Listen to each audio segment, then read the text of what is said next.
Should we blindly believe in God, or do we need evidence? This is a huge question that has been debated for centuries.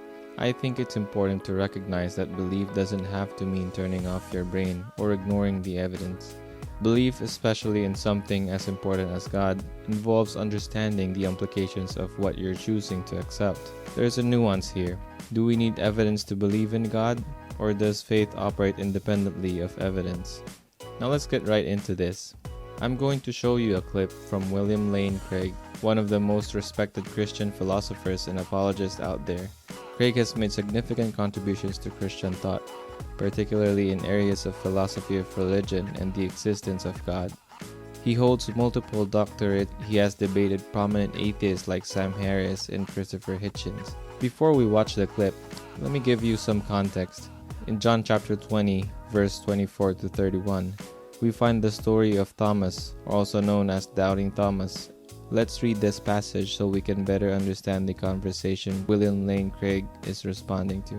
Now Thomas, also known as Didymus, one of the 12, was not with the disciples when Jesus came. So the other disciples told him, "We have seen the Lord." But he said to them, "Unless I see the nail marks in his hands, and put my finger where the nails were, and put my hand into his side, I will not believe." A week later, his disciples were in the house again, and Thomas was with them. Though the doors were locked, Jesus came and stood among them and said, "Peace be with you." Then he said to Thomas, "Put your finger here, see my hands. Reach out your hand and put it into my side. Stop doubting and believe." Thomas said to him, "My Lord and my God." Then Jesus said to him, "Because you have seen me, you have believed. Blessed are those who have not seen and yet believed." Jesus performed many other signs in the presence of his disciples, which are not recorded in this book. But these are written that you may believe that Jesus is the Messiah, the Son of God, and that by believing you may have life in his name.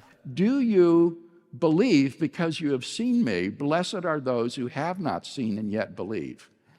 Is this somehow depreciating the value of evidence and saying that it's better to believe by blind faith without evidence?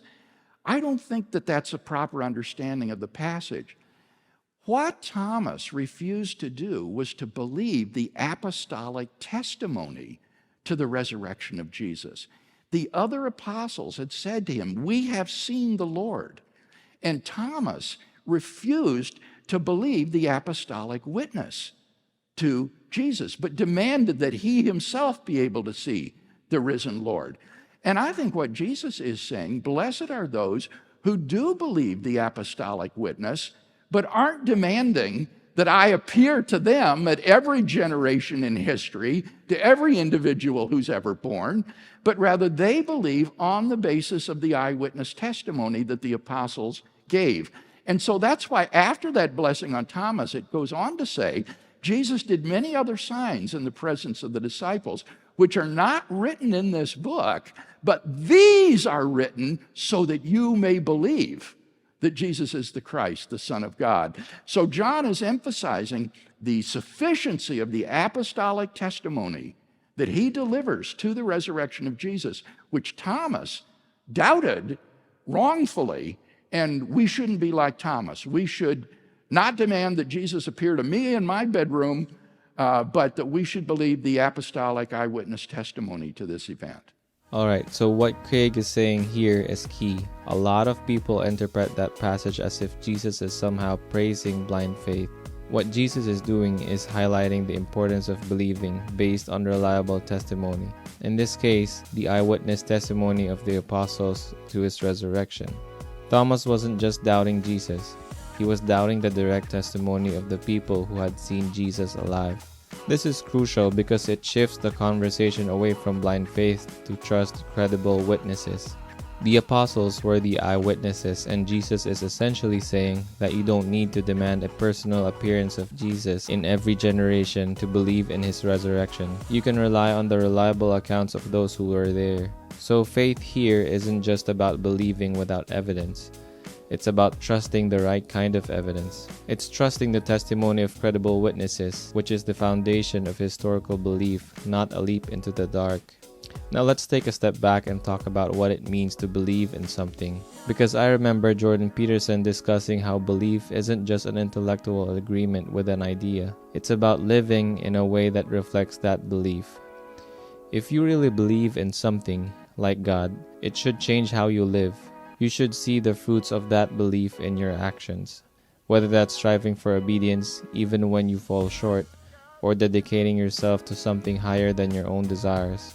Belief has consequences, and it's more than just an abstract concept. Now let's hear from one of the most prominent voices on the other side of the spectrum, Richard Dawkins.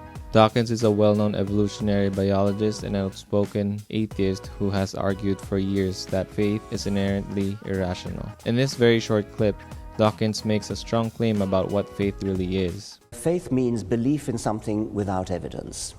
Because if you believe something without evidence, then that justifies anything. Dawkins says here that faith means belief in something without evidence.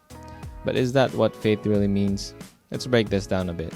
So in popular culture, we often hear people say that faith is blind, that it's just belief in something with no basis in reality. But that's a superficial understanding of the word. In fact, the Latin word for faith is fides, which means trust or confidence. It's not belief without evidence, but belief based on the reliability of what or whom you're placing your trust in. It's like how you trust a chair to hold your weight when you sit down because you've seen that it's stable and well built. So this brings us to John Lennox, a mathematician and Christian apologist who has debated Dawkins several times. In this clip, Lennox makes an interesting point about faith in atheism. Check this out. From any ideology that's fanatical and oppressive to the kind of behavior you say, whether it's religion or atheistic, because atheism is a faith, of course, as well. It's not. Of course it is. Well, okay. Don't you believe it?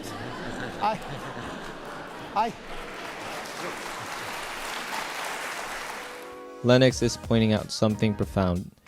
Atheism, particularly the dogmatic form of it that insists there is no God, is also a form of faith. When Dawkins claims that faith is blind or a dogma, you have to ask, what's driving his atheism?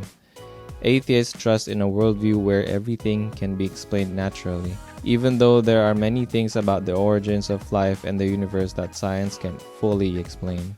For instance, in another interview, Dawkins talks about the possibility of intelligent design, but not from God. Instead, he entertains the idea that maybe life on Earth was seeded by aliens. Yeah, seriously. Check this out. What do you think is the possibility that intelligent design might turn out to be the answer to some issues in genetics or in evolution? It could come about in the following way. It could be that at some earlier time, somewhere in the universe, a civilization evolved by probably some kind of Darwinian means to a very, very high level of technology and designed a form of life that they seeded onto perhaps this planet. Now, that is a possibility and an intriguing possibility. And I suppose it's possible that you might find evidence for that if you look at the details of biochemistry, molecular biology. You might find a signature of some sort of designer. That's a pretty huge leap. What's fascinating here is that Dawkins is rejecting the idea of a divine creator, is still acknowledging that the complexity of life might suggest some kind of intelligent design, but instead of God, he points to aliens as a potential designer. This raises a deeper question.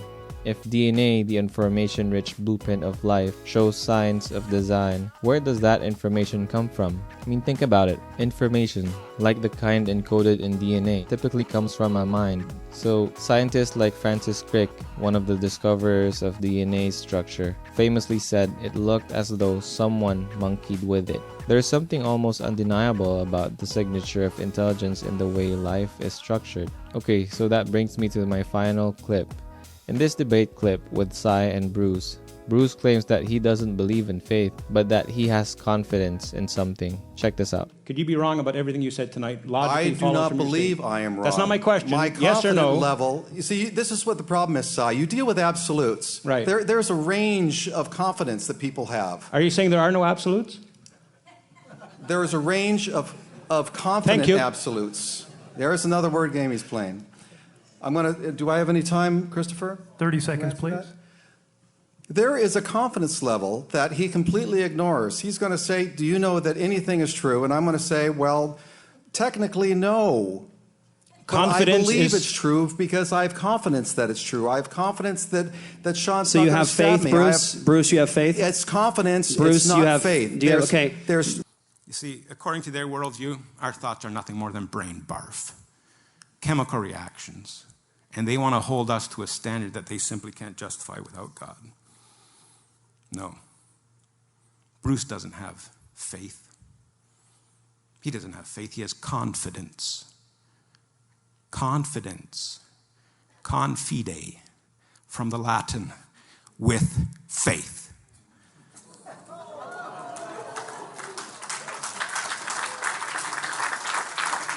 Confidence is built on faith, whether you're talking about faith in God or faith in a worldview like atheism.